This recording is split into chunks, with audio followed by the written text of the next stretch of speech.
नमस्कार दोस्तों, मैं हूं रवि कुमार और आप देख रहे हैं रेलवे डिपार्टमेंटल यूट्यूब चैनल।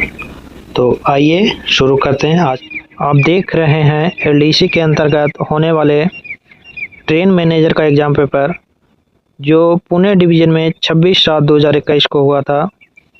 तो इससे पहले हम लोग 75 क्वेश्चन कर चुके हैं और यदि आपने नहीं देखा है तो उसे जाकर आप ज़रूर देखें। तो आज शुरू करते हैं उसके आगे का क्वेश्चन।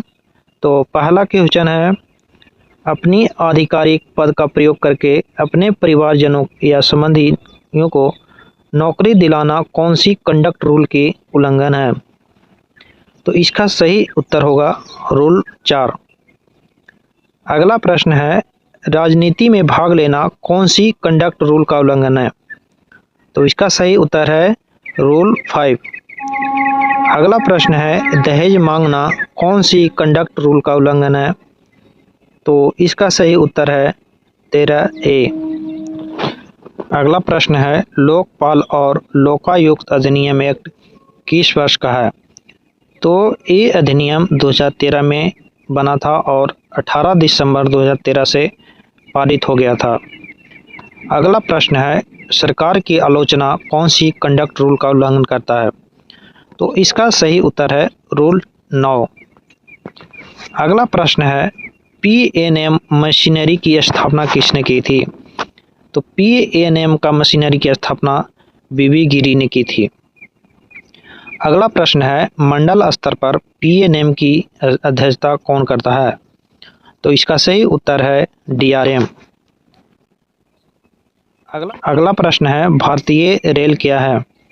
तो भारतीय रेल सेवा के रूप में कार्य कर रहा है, इसलिए इसका आंसर भी है सेवा प्रदाता। अगला प्रश्न है, पुणे मुंबई यात्री सेवा में भारतीय रेल का प्रतिपादक कौन है? तो भारतीय रेल का प्रतिपादक यात्री विमान सेवा, कैब ऑपरेटर और बस सेवा उपयोग है। इसका आंसर उपयोग सभी होगा। अगला प्रश्न है, सेवा प्रदान करने में मुख्य भूमिका रहती है। तो सेवा प्रदान करने में मुख्य भूमिका कर्मचारी का व्यवहार पर निर्भर करता है। अगला प्रश्न है, एक सेवा प्रदाता के लिए क्या आवश्यक है? तो सेवा प्रदाता के लिए उसके अच्छा व्यवहार होना चाहिए। अगला प्रश्न है, पीएनआर का फुल फॉर्म क्या है? तो पीएनआर का full form passenger name record होता है। अगला प्रश्न है, कन्फर्म तत्काल टिकट पर कितना रिफंड मिल सकता है?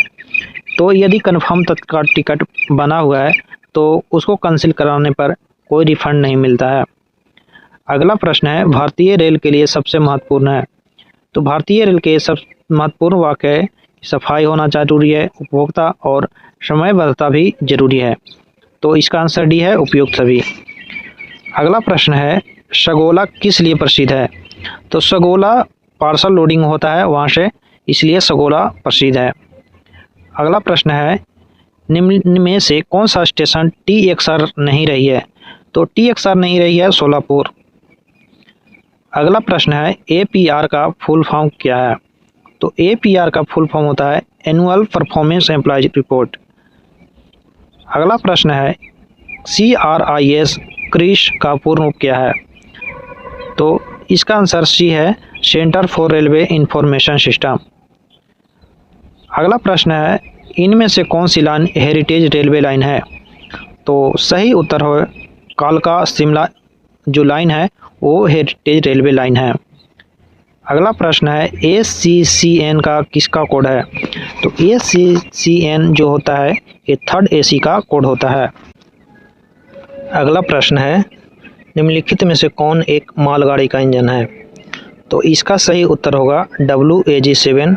बाकी जो दिया है WAP4, WAP4D, तो ये दोनों सवारी गाड़ी का इंजन है। अगला प्रश्न है, हाई स्पीड रेल किन शहरों के बीच चलाने का प्रावधान है? तो हाई स्पीड ट्रेन अहमदाबाद और मुंबई के बीच चलने के लिए प्रावधान है बुलेट ट्रेन। बुलेट ट्रेन इसके लिए प्रस्तावित हुआ है। अगला प्रश्न है, निम्न में से कौन सी भारतीय रेल का मंडल नहीं है? तो इसका सही उत्तर है गुट्टी। बाकी गुंडकल, विजयवाड़ा और हुबली ये भारतीय रेल का मंडल है। अगला प्रश्न है, सरकारी निमंत्रण पत्र किस भाषा में लिखे जाएंगे या जारी किए जाएंगे? तो हिंदी व अंग्रेजी दोनों भाषा में जारी किए जाएंगे। अगला प्रश्न है, संसद में प्रयोग की जाने वाली भाषा का वर्णन संविधान के किस अनुच्छेद में है? तो इसका सही उत्तर होगा 120 और 210 अनुच्छेद में विधानमंडल में प्रयोग की जाने वाली भाषा का वर्णन है।